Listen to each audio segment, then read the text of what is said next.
the host of Quirks of Israel, the Reverend Peter Fast. Thank you, everyone. Thank you. Hey, how are you? Hey, good to see you. Thank you. Oh, this is wonderful. Look at you all. This is wonderful. Okay, enough of that. Welcome to the Quirks of Israel. As the voice from above just announced, I'm your host, Reverend Peter Fast, the National Director of Bridges for Peace Canada. Bridges for Peace, we are Christians supporting Israel and building relationships between Christians and Jews in Israel and around the world. At the end of this episode, feel free to check out all the ways you can make Bridges for Peace your Israel connection. Here we go. Applause, stock audience. Thank you, thank you, thank you. Now you're probably wondering, why name this show The Quirks of Israel? What's this all about? Every country, every people group, every culture, language, and so on and so forth has quirks. Interesting things about a culture that you really only notice when you inject yourself into that culture. And Israel is fraught with quirks because of its incredible makeup of diverse cultures.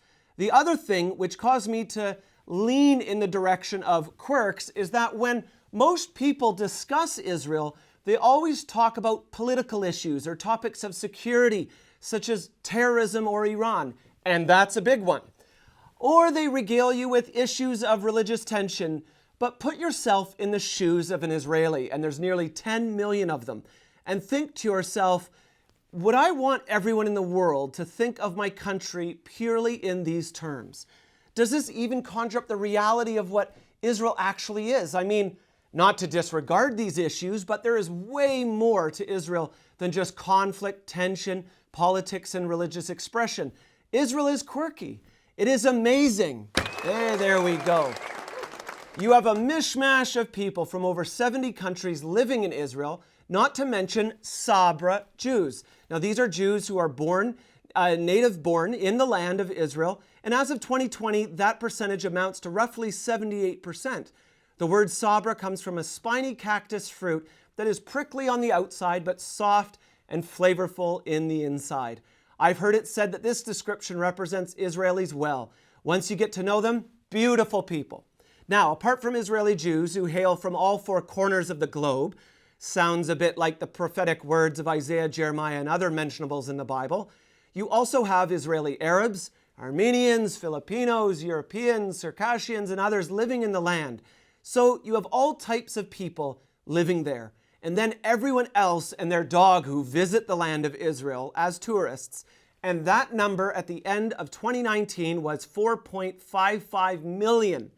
Then you have food, heavenly food, from everywhere on earth converging on this little strip of land the size of Vancouver Island. And you can literally see and taste everything. In fact, the glorious fruit and vegetables that you eat were probably recently picked, and they're amazing. So now you've not tasted real fruit until you eat an orange in Israel, or a peach, a grapefruit, or a banana. Unlike in Monty Python, in Israel you do not have to defend yourself against fresh fruit.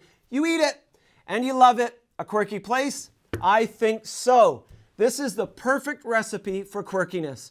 Jews have returned from Africa, Europe, Asia, North America, South America, Latin America, South Asia. You even have Jewish people with Australian accents, who some of these people will be wearing the attire of Hasidic Jews and frequenting the old city. Picture this, yeah? You're on your first trip to Israel. You're in Jerusalem, first day. You've climbed the steep hill from the Kidron Valley, the Valley of Jehoshaphat, where the prophet Joel says the King Messiah will one day sit and judge the nations for forcing Israel to divide the land. Above the Kidron is the glorious Mount of Olives, whom the prophet Zechariah says when the feet of Messiah touches it, the mountain will split from north to south. You pass through the 500-year-old dung gate. No comment.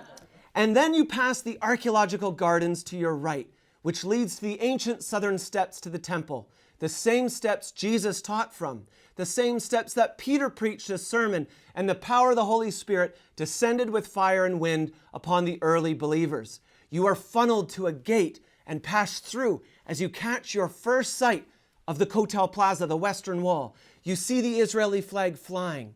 You feel your heart quicken. Jerusalem is united. You see people of all skin colors and cultures go to and fro to pray at the wall. You hear people singing and groups of Jewish youth dancing. You squint as you stare upward. You see the top of the golden dome of the rock. A dove flies by. And you imagine the sight of Herod's temple and the thousands of pilgrims and sheep that would have crowded the area. You fumble in your pocket with a piece of tightly folded paper containing a special prayer you've been meditating on for months, and now's your chance to soon place it between the stones of the Western Wall. As you touch those ancient 2,000-year-old Herodian stones, a sense of homecoming washes over you as a smile, and you feel the trickle of sweat running upon your brow from the heat. And as you pass a group of Orthodox Jews, which reminds you that although this is a place of prayer for all nations, it is the holiest place in Judaism because it is the closest retaining wall to the ancient temple, and they yearn to pray and cry out for the Messiah. One of the leading Orthodox Jews catches your eye, smiles, and says, "G'day, mate." Okay, I think that's worth an applause. Israel is quirky, everyone. So I invite you to join me on a quirky journey over these episodes as we explore Israel. I wish to impart to you the quirky, interesting things I've experienced in Israel, personally living there for a total of 4 years, and also piling on top of that a whole bunch of solo trips and tours.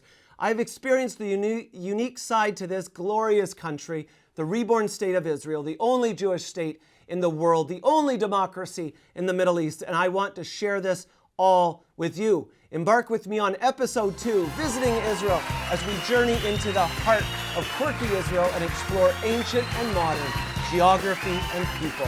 Cheers and shalom. Thank you.